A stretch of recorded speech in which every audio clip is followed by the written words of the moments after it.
Welcome to the Mini Book Podcast, African American Books Edition. Today we are exploring the book Dangerous Learning, The South's Long War on Black Literacy by Derek W. Black. We thank you for listening, and please consider subscribing for future content. After hearing this podcast, that we would encourage you to go out and purchase this book and support the author. The voices come from AI, but the content comes straight from the book.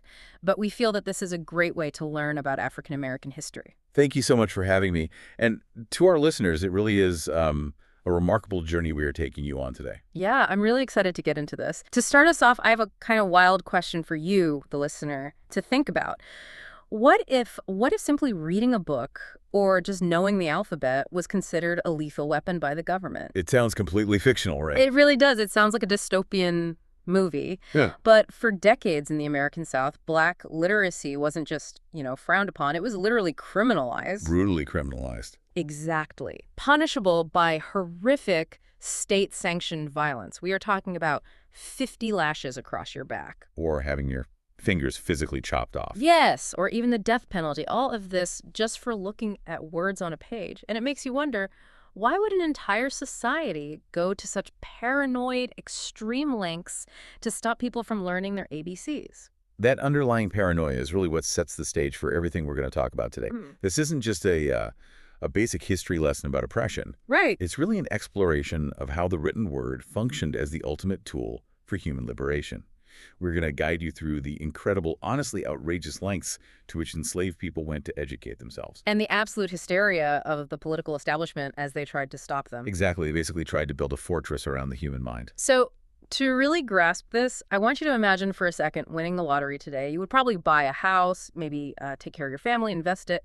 But there is this unbelievable true story in the book about Denmark Vesey. Oh, the Denmark Vesey story is incredible. It is. So in 1799, Vesey was an enslaved man living in Charleston, South Carolina, and he actually wins the lottery. He wins $1,500. Which was a staggering, life-altering fortune at the dawn of the 19th century. Completely. And he was a brilliant, multilingual man living in this bustling port city.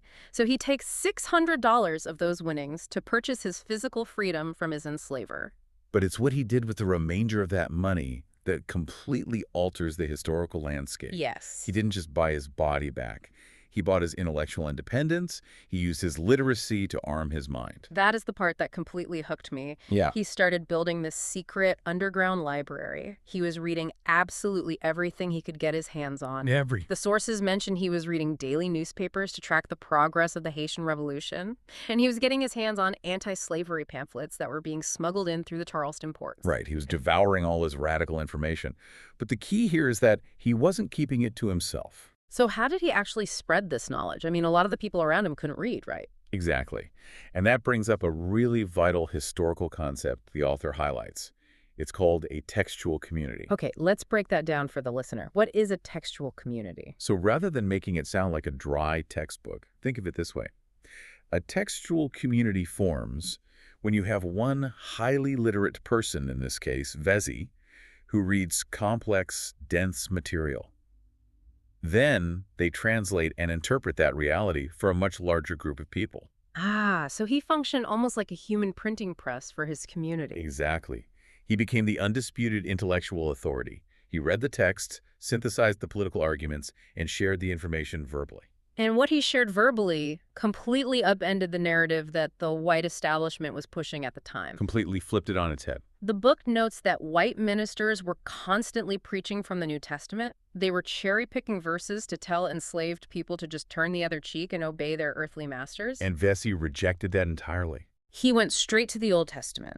He took his followers to the book of Exodus to argue that God was undeniably on the side of the oppressed, not the oppressor. He used their own Bible as proof that divine law demanded liberation. But his reading material wasn't just religious, which brings up an outrageous detail I have to mention. The Senate transcripts. Yes. He was heavily consuming national political debates. Vesey somehow got his hands on the published verbatim transcripts of the United States Senate debates over the Missouri Compromise. It is so bold. He was following the floor arguments of Northern senators like Rufus King. These senators were actively pointing out the glaring absurdities of the U.S. Constitution. Specifically the 3/5 compromise. Right. I am still stuck on the fact that he used the Senate's own transcripts against them. He literally took the political arguments of sitting U.S. senators and used them to convince his followers that American ideals of liberty and equality apply to them too. He weaponized the Constitution's own hypocrisy, Mm-hmm. and he used that to plan one of the largest rebellions in American history. It is absolutely mind-blowing. But Vesey was doing this verbally in one city. What happens when that kind of intellectual firepower is put down on paper and shipped across the entire country? Well, that transition from local action to national print brings us to our next monumental figure, David Walker. Walker is fascinating. He is. And for our listeners, ask yourself this. How fragile is a political system if a single, relatively short pamphlet causes an entire region of the United States to completely lose its collective mind and shut down its borders? That is exactly what happened. In 1829, David Walker, who was a free black man living in Boston, published something so dangerous to the Southern establishment that it literally had to be smuggled into the South, sewn into the linings of sailors' coats. Just the logistics of that are amazing. Right. It was called Walker's Appeal to the Colored Citizens of the World. Just the title alone was a massive provocation. Because Walker wasn't just writing an essay or an opinion piece. He was writing a manifesto. Let's explain what makes it a manifesto. Sure, a manifesto is a bold, public declaration of war against the status quo. It is a document that outlines your intentions, your motives, and your views without any apology whatsoever. So he wasn't politely asking for basic human rights. Not at all. Walker's manifesto audaciously claimed that black people were already citizens of the world, endowed with rights that absolutely no government could strip away. Which was a direct, unapologetic challenge to the U.S. Constitution, and specifically to the racist writings of Thomas Jefferson. Yes, Jefferson had written in his notes on the state of Virginia that black people were inherently biologically inferior. And Walker didn't just disagree with Jefferson. He told his readers to go out, buy Jefferson's book, read his exact words, and refute them using their own intellect. He demanded that black people educate themselves to completely shatter that myth of inferiority. It is such a brilliant underlying strategy. It really was. He wasn't merely listing a set of grievances for white politicians to read.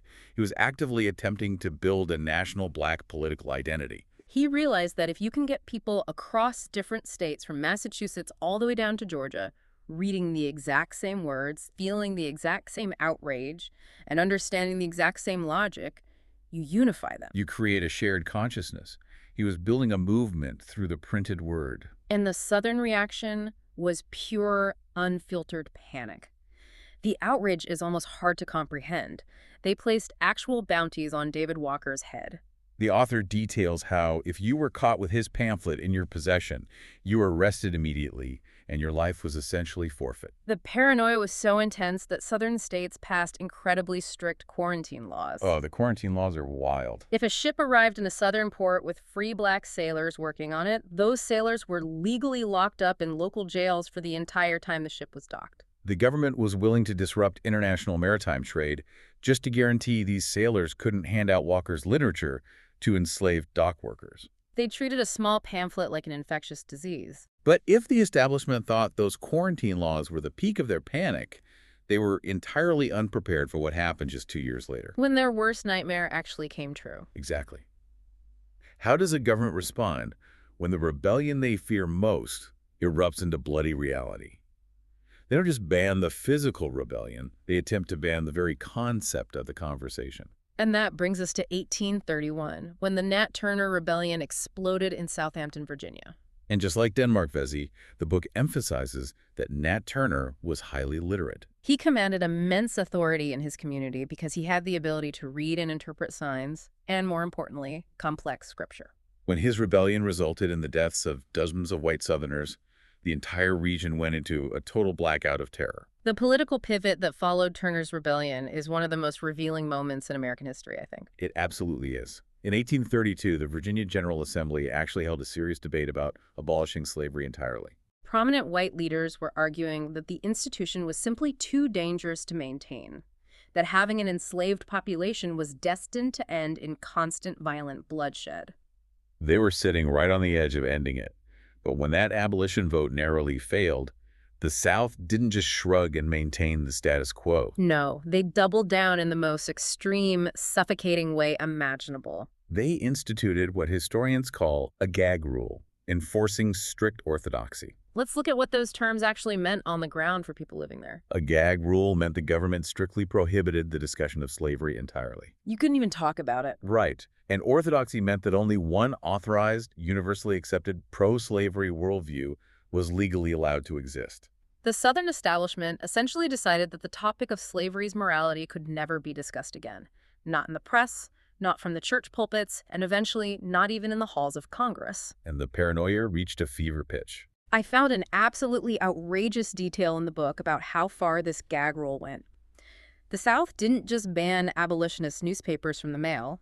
They started actively reviewing and banning standard Northern school textbooks. They were terrified of math problems. Yes, they thought a basic math problem or a geography lesson printed in Philadelphia might secretly contain anti-slavery messaging or hidden codes. They truly believed that any literature originating from the North was infected with a subversive bias that would plant seeds of rebellion in the minds of anyone who read it. So to counter this, they created their own tightly controlled propaganda networks, They launched widely read magazines like Depot's Review. which existed solely to enforce a strict pro-slavery curriculum across the South. They demanded that books be written by Southerners, printed by Southerners, for Southerners. It was a complete intellectual blockade designed to control reality itself. But as we know, human curiosity and the sheer desire for freedom cannot be blocked entirely by any government. Think about the risk for a second. If you knew that simply learning your ABCs could result in 50 lashes across your back, or having your fingers chopped off, would you still try to learn? For thousands of enslaved people, the answer was a defiant, courageous yes. The underground world of secret learning is truly the heart of this narrative. The laws were brutal, but the innate human desire to read, to understand the world, was infinitely stronger. Literacy wasn't just an academic pursuit here. It was survival. It was advanced survival technology, and it was the ultimate form of defiance against a system that called them less than human. The stories from the sources are just breathtaking. You have accounts of people literally hiding out in muddy ditches in the dead of night. Just to read stolen scraps of newspapers by moonlight. You have blueback spellers. Let's explain what those are. They were basic reading primers written by Noah Webster, very simple spelling and reading books. Right, and these basic primers were being passed down secretly from generation to generation as the most prized family heirlooms imaginable. There is a line in the book mentioning that enslaved parents were described as being bitterly disappointed if their children couldn't read by the age of 3 or 4. 3 or 4 years old. The dedication is astounding. And to understand how they utilized this hard-won literacy, we have to look at a concept the author calls the grapevine telegraph. I loved this part. What exactly was the grapevine telegraph? It wasn't a physical wire. It was a complex, highly secret, oral communication network.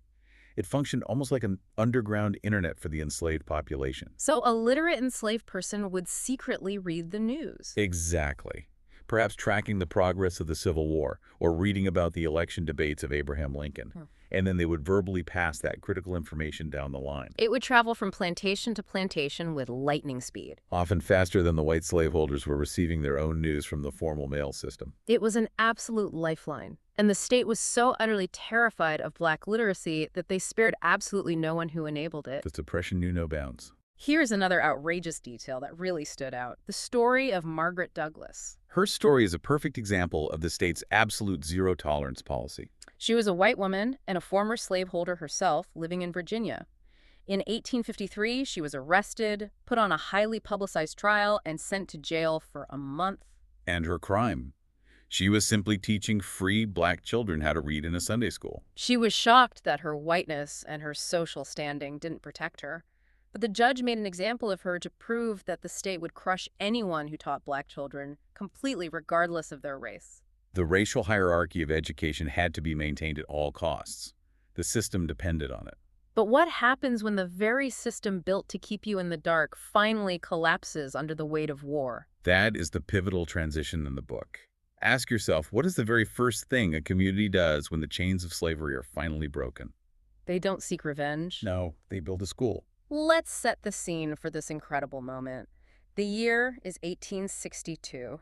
We are in the Sea Islands off the coast of South Carolina. The Union Army has captured the islands. And the wealthy white plantation owners have fled in absolute terror, leaving 10,000 newly freed black people behind. Now, Their legal status at this exact moment was highly precarious.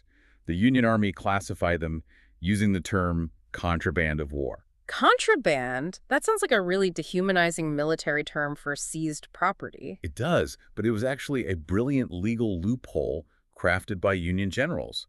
By declaring these enslaved people contraband, the Union Army legally prevented them from being returned to the Confederacy under the Fugitive Slave Act. Ah, so they existed in a strange netherworld, not fully recognized citizens, but legally no longer enslaved. Exactly.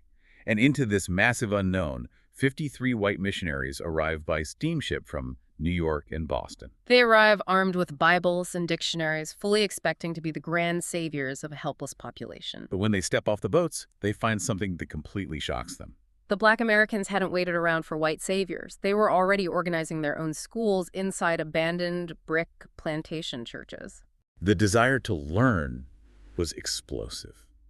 The source material describes it as if a population had been held underwater for centuries and was finally taking its first massive gasp of air. The historical accounts describe scenes of makeshift schoolrooms filled to absolute overflowing. Adult men and women sitting right alongside small children, all intensely focused on learning the alphabet. It's a beautiful image. I want to pause on one specific image from the book because it will stick with you forever. There is an account of a 100-year-old woman who showed up to one of these makeshift schoolhouses alongside 5 generations of her own family. It gives you chills. When she was asked by a missionary why she was there at her age, she simply said she had been in darkness too long and now she wanted to learn to read the Bible for herself. Can you even imagine the emotional and psychological triumph of that moment? It completely destroys the narrative that these people were helpless. So how did this explosion of learning shape the future of the South?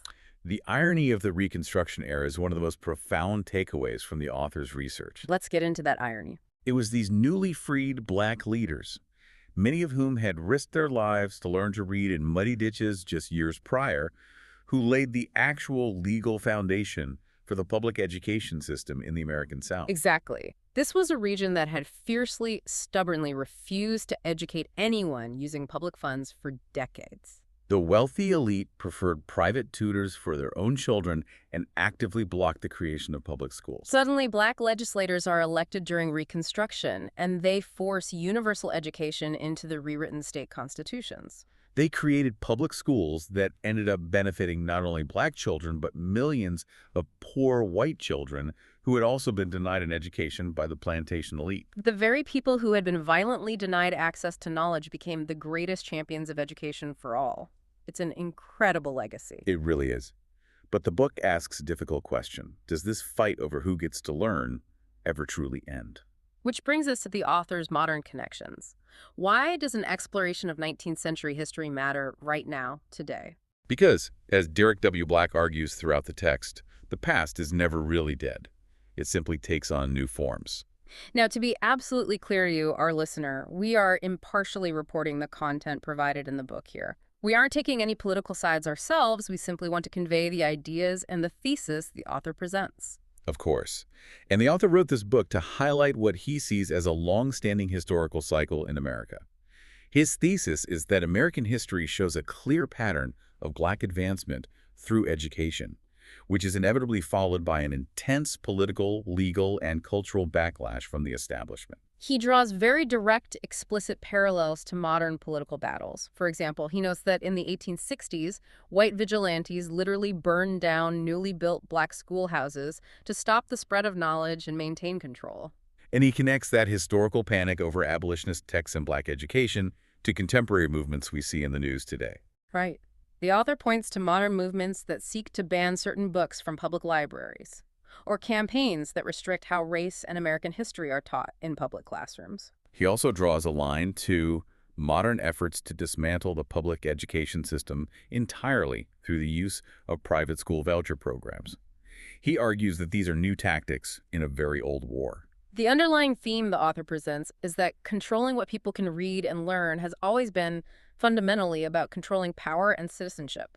Whether we are analyzing the gag rule of the 1830s that banned math textbooks or the curriculum battles of the 2020s, the author's position is that the battleground of education is the actual battleground of democracy itself. It is a profound thesis to sit with, regardless of where you personally stand on modern political debates.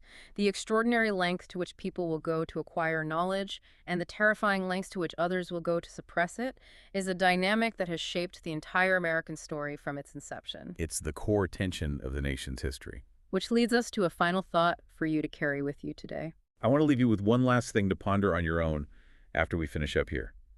We've talked a lot about the physical barriers to literacy, the brutal laws, the local jails, the massive bounties, the quarantine laws, The violence. the sheer violence.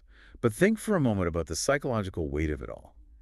If an entire society spends centuries dedicating its laws, its physical violence, and its vast economic wealth to making absolutely sure you cannot read a single word, what does that tell you about the sheer unstoppable power contained within your own mind? That's a powerful point. If reading wasn't a superpower, they wouldn't have fought so desperately hard to keep it from you. Please subscribe and tell others about this podcast. We also ask you to suggest in the comments books that you would like to hear in future episodes. Thank you for subscribing and listening.